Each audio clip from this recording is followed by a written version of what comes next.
One of the ways we conceptualize wealth is in the form of a pyramid.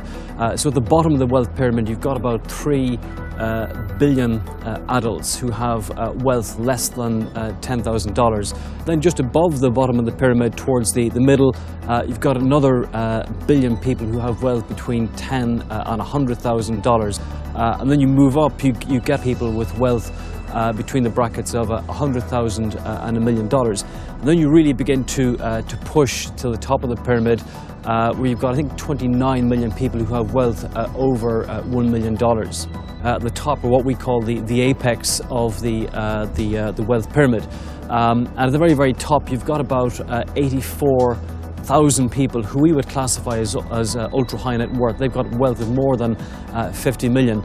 At the very, very top of the apex, you've got 2,700 people who have wealth more than $500 million. It's a lot of money.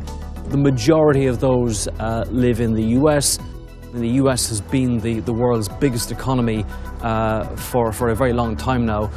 The US stock market accounts for north of, I think, 46% of global market cap, and actually the wealth numbers tend actually to fit into place with that.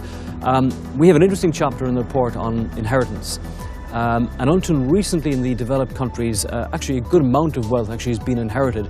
So, by virtue of the last 3 or 4 generations of wealth and family businesses in the US, that wealth really has been built up quite slowly.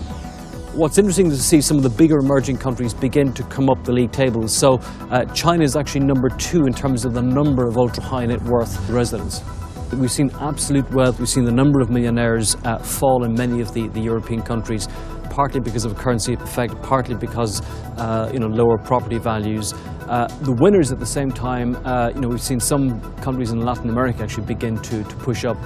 Chile, Colombia actually stand out in this year's report, and also some of the Asian countries as well beginning to push up the rankings.